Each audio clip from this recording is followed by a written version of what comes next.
Kami dari kelompok 5 kelas C yang beranggotakan 4 orang. Ada Novel Matilmi Fatimah Dwi Cahya, dan Rahmani. Baiklah, kami akan mempresentasikan hasil median pembelajaran berbasis teknologi di Education Technology Expo setelah ini. Saksikan! Assalamualaikum warahmatullahi wabarakatuh. Selamat pagi menuju siang semuanya. Perkenalkan, nama saya Fatimah Dwi Cahya. Saya perwakilan dari kelompok 5 kelas C. Anggotanya bisa dilihat dan mukanya bisa dikenali ya. Oke, sebelum kita masuk ke Google Site-nya, alangkah baiknya kita kenal dulu sama medianya. Media yang kami kembangkan adalah media berbasis teknologi Google Site yang mengangkat materi tentang himpunan. Nah, di sini ada keunggulan dari media yang kami kembangkan. Pertama, ada medianya bisa digunakan dalam pembelajaran jarak jauh, bisa ya, dan diutamakan untuk pembelajaran tatap muka. Jadi saat pembelajaran kita nggak bisa tatap muka, baru ini bisa digunakan sebagai pembelajaran jarak jauh. Jadi dikondisikan ya. Kemudian ada mendukung pembelajaran mandiri. Mandiri bukan berarti mereka ngerjakannya sendirian. Mandiri itu mereka bisa mengerjakannya secara mandiri dengan difasilitasi oleh guru. Jadi mandiri bisa secara mandiri berkelompok atau individu ya. Oke, selanjutnya mudah diakses tentu saja ya. Namanya teknologi, asalkan kita punya perangkat sama punya jaringan, itu akan mudah diaksesnya. Kemudian ada penyajian materi variatif. Nanti kita bisa lihat di LKPD atau modulnya ya. Kemudian ada kolaboratif. Ini medianya bisa digunakan kolaborasi antara siswa dan guru, siswa dengan siswa, media dengan siswa, gitu ya. Nah, fiturnya saya ungkapkan sedikit gitu ya. Pertama ada RPP atau zaman sekarang kita bilangnya modul. Kemudian ada LKPD, Google Meet kalau mau PJJ. Kemudian ada diskusi online, kami pakai Padlet ya. Kemudian ada presensi Google Form. Kemudian ada upload LKPD. Kemudian ada refleksi pembelajaran dan games. Nah, teman saya tadi sudah ada mengirimkan barcode di grup matematika yang besar, jadi silahkan di-scan atau bisa scan langsung di sini ya. Saya juga sekalian nge-scan. Jadi Bapak Ibu kalau misalnya mau PJJ nanti bisa barcode-nya itu dikirimkan ke dalam grup kelas ya. Sangat mudah sekali, tinggal dipicik sini akan muncul ya. Medianya langsung terhubung. Inilah kemudahan menggunakan teknologi ya Bapak-bapak, Ibu-ibu sekalian. Di sini karena ada iklan tentu saja ya. Materi kami langsung tersaji. Kami pakai Google Site hanya untuk menyampaikan materi himpunan. Di depan sini ada pengantarnya ya Bapak-bapak, Ibu-ibu sekalian tentang himpunan.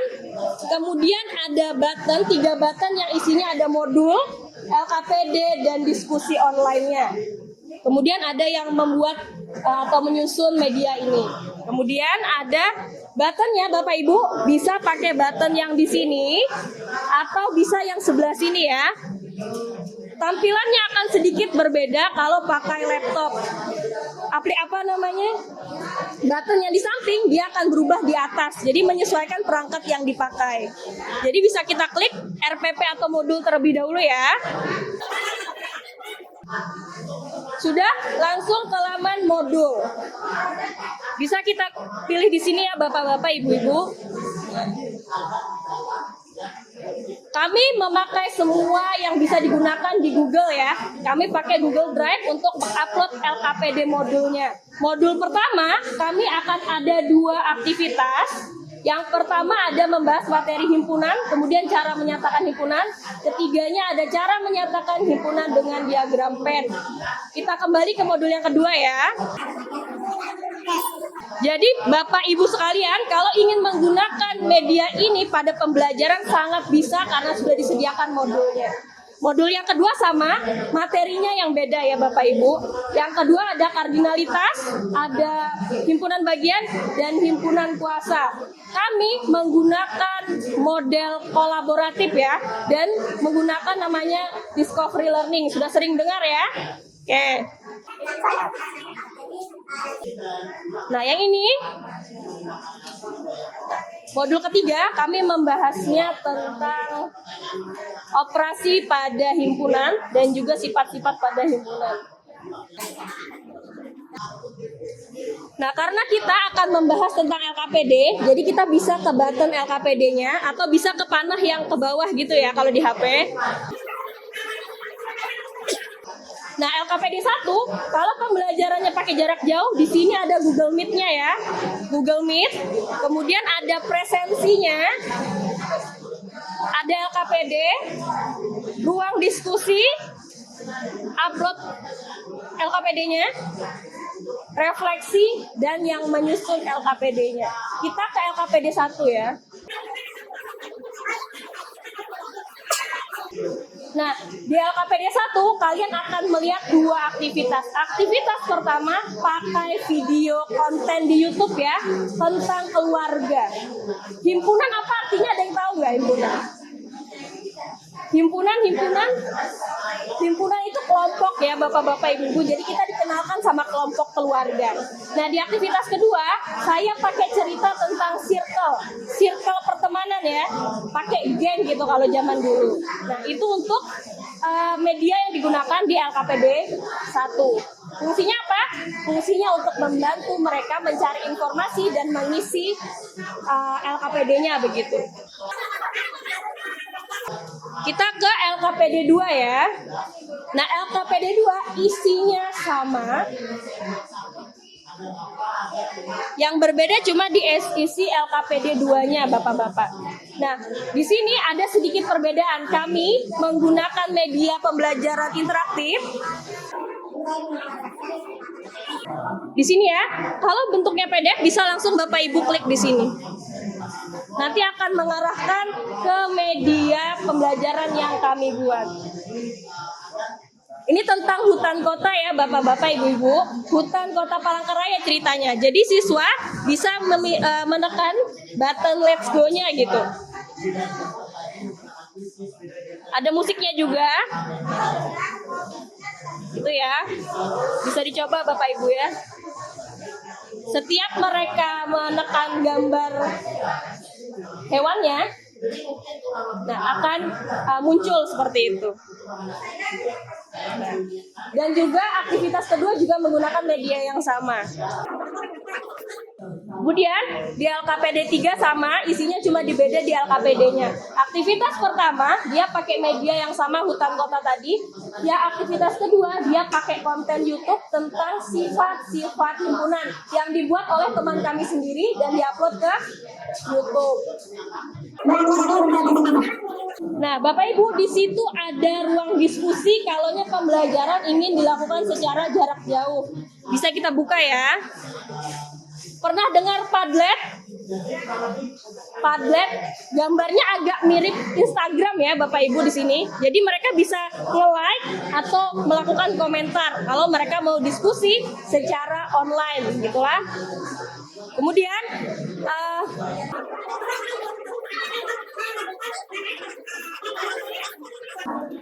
nah, pada aktivitas yang pertemuan ini kami pakai games namanya Kahoot. Tahu Kahoot?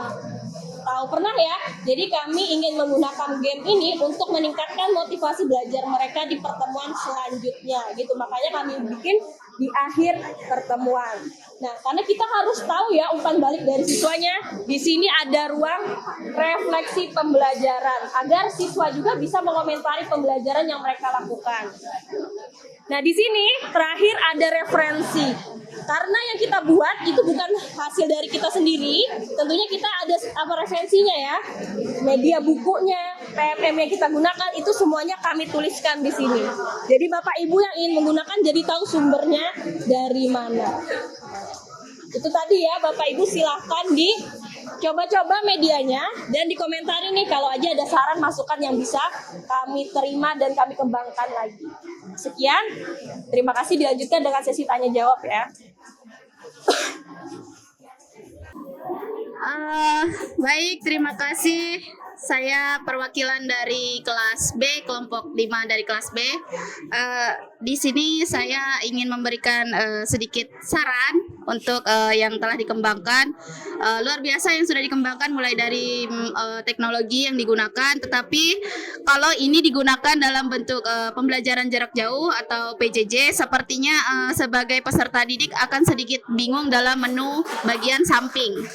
Karena tidak di kamar, kalau menurut saya tidak di kamar, harusnya di kamar per pertemuan. Jadi ada pertemuan satu dengan isi lengkap sesuai dengan modul, LKPD, dan forum diskusi, serta bagian upload tugas.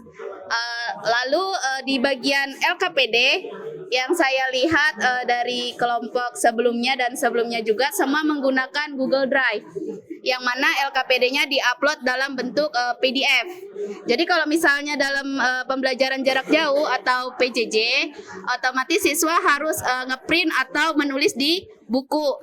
Alangkah lebih baik lagi kalau misalnya LKPD tersebut digunakan dalam bentuk live worksheet. Kalau dalam bentuk live worksheet, siswa bisa langsung menjawab di handphone atau smartphone-nya masing-masing, dan setelah selesai maka akan tersave dan terkirim ke email guru. Karena live worksheet membuatnya menggunakan email. Jadi kalau misalnya email PPG boleh, email guru juga boleh. Jadi kalau live worksheet itu LKPD-nya bisa langsung dijawab di tempat. Jadi setelah dibuka, LKPD bisa langsung dijawab. Kalau di sini kan menggunakan Google Drive yang mana update-annya adalah PDF. Kalau PDF menurut saya selain mereka harus ngeprint kalau misalnya PJJ, atau harus tulis tangan kayak 2 kali kerja gitu ya kan. Nah, karena kita menghemat waktu, alangkah lebih baik kalau menggunakan live worksheet. Karena kebetulan beberapa kelompok dari kelas kami menggunakan live worksheet atas saran dari Project. Sekian kritik dan saran dari saya. Terima kasih. Oke, baik. Perkenalkan, nama saya Nialis Madia. Saya dari kelompok 5 kelas A. Nah, yang menjadi pertanyaan saya, pertama di situ dijelaskan keunggulan media yaitu mudah diakses. Nah, pertanyaannya mudah diakses di sini, saya dengar penjelasannya tadi itu tetap menggunakan akses internet gitu ya. Jadi bagaimana solusinya jika ada sebagian peserta didiknya yang tidak ada akses internet gitu. Apakah keunggulan ini bisa merangkum anak-anak yang tidak memiliki akses internet? Kemudian yang kedua, materi yang saya lihat di media yang kalian sajikan, apakah materi pembelajarannya itu cukup hanya di LKPD? Apakah tercover hanya di LKPD? Kemudian untuk asesmen formatif, untuk kognitif itu sendiri, apakah tercover hanya menggunakan pakai LKPD gitu? Asesmen formatifnya. Kemudian saya tidak menemukan ya, apakah saya belum menemukan atau memang ada, nanti boleh dijelaskan di media kalian ini, apakah ada asesmen sumatifnya? Kan ini kan satu bab ya, itu satu bab. Nah, kemudian cukup itu saja. Untuk sarannya dari kelas B tadi, bagus sekali, terima kasih ya. Karena waktu menggunakan LKPD, PDF, kami merasa bahwa matematika itu terkadang sulit kalau misalnya diketikkan saja. Jadi saya sebagai yang kita matematika sering ngerjakan, itu terkadang kita lebih suka saat nulis ya. Oleh kalau matematika dan ketikannya, siswa itu belum semuanya yang melek akan ngetik matematika di laptop atau HP gitu. Makanya kami ada gunakan Drive untuk mereka ngupload dan moto dan diuploadkan ke Google Drive. Karena nggak semua siswa itu paham untuk mengetik matematika di Google Worksheet, kecuali kayak kita memang yang sudah aware, yang sudah tahu gitu cara penggunaannya. Tapi akan kami tampung ya, terima kasih banyak, bagus sekali sarannya. Nah, untuk yang banyak tadi, di dalam modul itu sudah ada asesmennya, asesmen formatif. Kalau sumatif itu di akhir semester. Nah, begitu. Jadi kami tidak ada asesmen yang sumatif karena kami menganggap itu masih satu bab gitu ya. Jadi kami melakukan hanya asesmen formatif untuk melihat perkembangan siswanya. Nggak ada. Nanti mungkin akan saya jawab di luar ini ya. Terima kasih banyak. Wassalamualaikum warahmatullahi wabarakatuh.